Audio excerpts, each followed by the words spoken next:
Point number 26। भाई और बहनों, पैदा होने से लेकर मरने तक सिवाय लड़ाई झगड़े और मारपीट के यदि एक भी कोई धर्म या देश हित का कार्य दशरथ पुत्र श्री रामचंद्र जी ने किया हो तो कोई भी धर्मगुरु, राम कथावाचक या राम भगत शास्त्रों से प्रमाण करके दिखाए। रावण के साथ युद्ध किया तो अपने स्वार्थ के लिए किया, क्योंकि अपनी पत्नी को छुड़वाना था।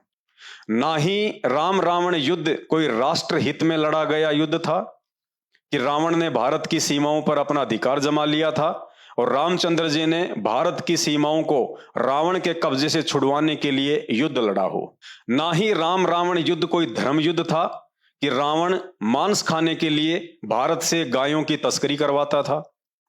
श्री रामचंद्र जी ने कभी भी किसी मुर्दे को जीवन दान दिया हो तो बता दीजिए। शंभुक को मारने के बाद उस ब्राह्मण के पुत्र को इंद्र ने जीवित किया, ना कि श्री रामचंद्र जी ने। रही बात अहिल्या की, तो अहिल्या को पुनः स्त्री रूप धारण करने का वरदान उसी के पति गौतम ऋषि ने दिया था। श्री रामचंद्र जी ने गौतम ऋषि के वरदान के अधीन होकर केवल शिला पर अपनी खड़ाऊ झाड़ी थी। यदि श्री रामचंद्र जी में किसी को जीवन दान देने की शक्ति होती तो युद्ध में लक्ष्मण सिर्फ बेहोश हुआ था, मरा नहीं था, लेकिन श्री रामचंद्र जी उसे बेहोशी से भी बाहर नहीं निकाल पाए। वो काम भी रावण के वैद्य ने किया। तो सोचिए श्री रामचंद्र जी अहिल्या को कैसे जीवन दान दे सकते थे। उन्होंने अपने जीवन काल में किसी रोगी का शरीर स्वस्थ किया हो तो बता दीजिए। उन्होंने किसी बांझ स्त्री को पुत्र प्राप्ति का आशीर्वाद दिया हो तो प्रमाण दे दीजिए। बल्कि इसके विपरीत उन्होंने आजीवन सभी को दुख अवश्य दिया। श्री रामचंद्र जी को पुत्र रूप में प्राप्त करके आजीवन उनके पिता राजा दशरथ महादुखी रहे और वनवास के समय पुत्र के वियोग में महल की छत से गिरकर गर्दन टूटने के कारण उनकी दर्दनाक अकाल मौत हुई। श्री रामचंद्र जी को पुत्र रूप में प्राप्त करके आजीवन उनकी माता कौशल्या दुखी रही। श्री रामचंद्र जी को भाई के रूप में प्राप्त करके आजीवन उनके भाई दुखी रहे और लक्ष्मण जी को मृत्यु दंड भी प्राप्त हुआ। श्री रामचंद्र जी को पति रूप में प्राप्त करके आजीवन सीता ने दुखों का पहाड़ उठाया। श्री रामचंद्र जी को पिता रूप में प्राप्त करके लव व कुश ने कभी भी उनको हृदय से पिता स्वीकार नहीं किया और ना ही अयोध्या में निवास किया। स्वयं श्री रामचंद्र जी ने आजीवन सुख का सांस नहीं लिया। एक राजा होने के बावजूद जिसकी पत्नी और बच्चे जंगल में वनवासी का जीवन भोग रहे हों, ऐसा व्यक्ति राजा तो क्या देवता होकर भी सुखी नहीं रह सकता। राजा होने के बावजूद जिसे अपने ही निर्दोष भाई को मृत्यु दंड देना पड़े, वह व्यक्ति सौपन में भी सुखी नहीं हो सकता। चक्रवर्ती राजा होने के बावजूद जिसे अपने ही पुत्रों के सामने शर्मिंदा होना पड़ जाए, वह व्यक्ति कभी भी सुखी नहीं हो सकता। और अंत में अपने ही पुत्रों से शर्मिंदा होकर, हर प्रकार से दुखी होकर श्री रामचंद्र जी का मनोबल इतना टूट चुका था कि उन्होंने काल प्रेरणा से आत्महत्या करने का फैसला किया और सरयू नदी में छलांग लगाकर अपने जीवन को समाप्त किया, जिसे शास्त्रीय भाषा में जल समाधि कहा जाता है। भाई और बहनों, सोचिए किस आधार से उन्हें परमात्मा की संज्ञा देकर उनकी भक्ति से मोक्ष की उम्मीद कर सकते हैं। जिसका स्वयं का मोक्ष नहीं हुआ, उनकी भक्ति से आपका मोक्ष कैसे संभव है। जिन्होंने स्वयं आजीवन सुख का सांस नहीं लिया, उनकी भक्ति से आप कैसे सुखी रह सकते हैं। भारत देश के सभी सनातनी धर्मगुरुओं से मेरा आग्रह है, अब शिक्षित समाज के सामने आप धर्मगुरुओं का यह बेतुका तर्क भी कुछ काम आने वाला नहीं है कि उन्होंने ये सब लीला करके एक आम नागरिक का जीवन जीकर दिखाया। यदि उन्होंने लीला करके आम आदमी का ही जीवन जीकर दिखाया है और सारी उम्र आम आदमी वाले ही कार्य किए हैं, तो उन्हें भगवान मानकर पूजा करना कौन सी समझदारी है। उन्हें आम आदमी की तरह ही लेना चाहिए। मैं तो यहां तक कहूंगा कि उन्होंने आम आदमी की लीला भी अच्छे से नहीं निभाई। वो लीला किस काम की, जिस लीला के चक्कर में स्वयं के खानदान का सत्यानाश हो गया और ना ही समाज को कुछ अच्छा सीखने को मिला। क्योंकि आम आदमी भी अपनी एक पत्नी के लिए करोड़ों लोगों के जीवन को दांव पर नहीं लगाता, जो दशरथ पुत्र श्री रामचंद्र जी ने किया। आम आदमी कभी भी अपनी पत्नी पर इस तरह शंका करके उसे समाज में बेइज्जत नहीं करता है जिस प्रकार दशरथ पुत्र श्री रामचंद्र जी ने किया।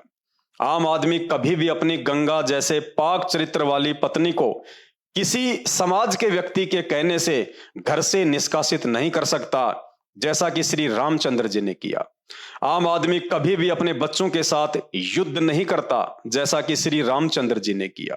इसलिए श्री रामचंद्र जी एक राजा के पुत्र हो सकते हैं, एक महापुरुष हो सकते हैं, श्री विष्णु जी के अवतार हो सकते हैं, परंतु उन्हें परमात्मा की संज्ञा देना परमात्मा की तौहीन करने के समान है। भाई और बहनों, अब एक छोटा सा संदेश है, आप सभी भगत भाई बहन ध्यान से सुनिए और मेरे द्वारा ये जो वीडियो बनाया गया है इस मकसद को समझिए और अपने इस मानव जीवन को सफल बनाइए। आने वाला समय 2028 युग परिवर्तन का समय है, भयंकर महाविनाश का समय है और उस महाविनाश के समय में केवल और केवल भक्ति बचा सकती है। और भक्ति के लिए यह आवश्यक है कि सबसे पहले आप भगवान की पहचान करें, परमात्मा की पहचान करें। भक्ति तो उसके बाद शुरू होगी। भाई और बहनों, 2 घंटे से मुझे थूक बिलोने का कोई शौक नहीं है। आप भी अपने कीमती समय में से थोड़ा बहुत समय निकाल के ये वीडियो देख रहे हैं, तो ये वीडियो देखने का फायदा उसी समय है जब आप संत रामपाल जी के सत्संग सुनना शुरू करें। क्योंकि आज इस पूरी धरती पर केवल एक ही परम संत है, बाकी कोई संत इस धरती पे नहीं है। और जितने भी संत हैं ये धर्म गुरु हैं, इनको अपने स्वयं के धर्म के विषय में पूरी जानकारी नहीं है, इनको स्वयं के धर्म ग्रंथों के विषय में पूरी जानकारी नहीं है। हिंदू धर्म गुरुओं को गीता जी और वेदों के विषय में पूरी और सच्ची जानकारी नहीं है। मुल्ला और मौलवियों को मुसलमान धर्म के विषय में, कुरान शरीफ के विषय में, तौरेत जबूर और इंजिल के विषय में पूरी जानकारी नहीं है। जितने भी पादरी और पास्टर हैं इनको बाइबल के विषय में पूरी जानकारी नहीं है। सिखों को गुरु ग्रंथ साहिब के विषय में जानकारी नहीं है, ना ही बौद्ध और जैन समाज को अपने अपने धर्म ग्रंथों की जानकारी है। ये सारी जानकारी संत रामपाल जी ने सभी धर्म के मानने वालों को दी है। आपने उनके सत्संग सुनने पड़ेंगे और सत्संग सुन के आप विचार कीजिए कि आपको मानव जन्म क्यों मिला है।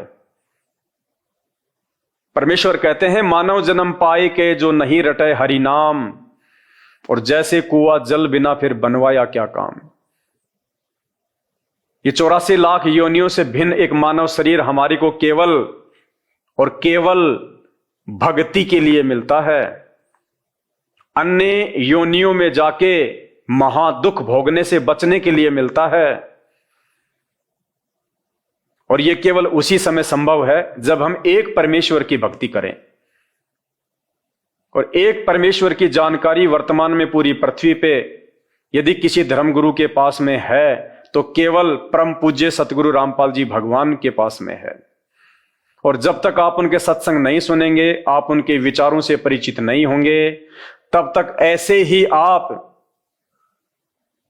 अपना ये अनमोल मानव जन्म बर्बाद करते रहेंगे। और आज मानव जन्म में आप कितने सुखी हैं बिना भक्ति और भगवान के।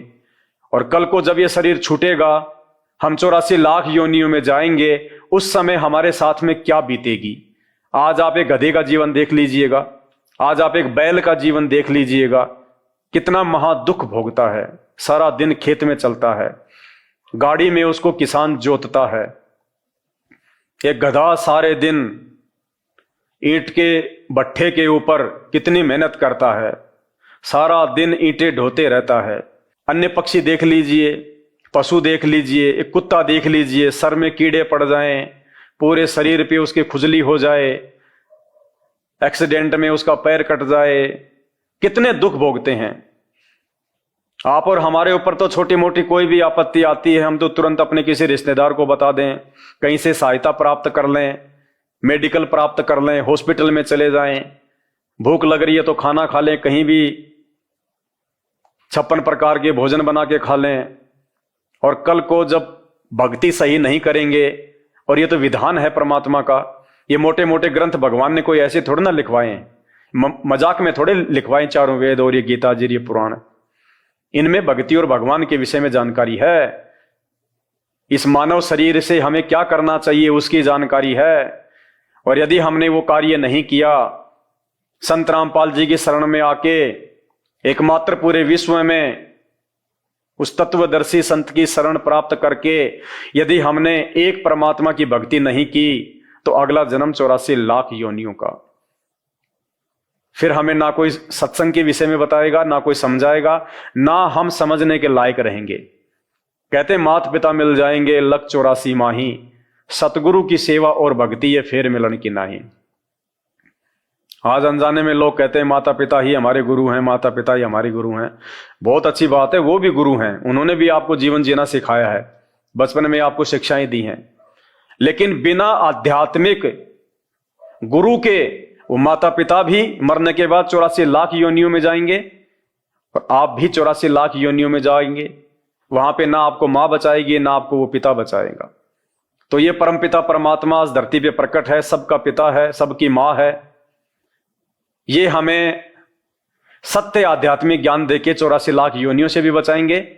और इस शरीर में रहते सहते यदि हमारे ऊपर कोई संकट आना होगा, कोई परेशानी या कोई दुख आना होगा, हमारे कोई प्रारब्ध का, हमारे कोई पूर्व जन्मों के कुकर्मों का, उसको भी संत रामपाल जी अपनी भक्ति से काटने में समर्थ हैं।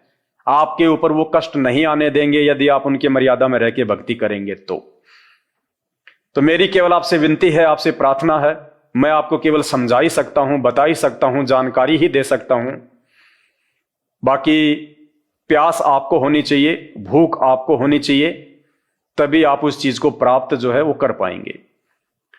तो आज के वीडियो में केवल इतना ही।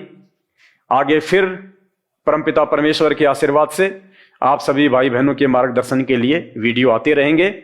अभी तक यदि आपने हमारे Facebook page Pawan Das is live को फॉलो नहीं किया है तो आप जी फॉलो करें, वीडियो को शेयर करें, ताकि यह जानकारी अन्य भगत भाई बहनों तक भी पहुंचे जो अभी उन अज्ञानी और नकली धर्मगुरुओं के चक्कर में अपने मानव जीवन को बर्बाद कर रहे हैं। बंदी छोड़ सतगुरु रामपाल जी भगवान की जय हो।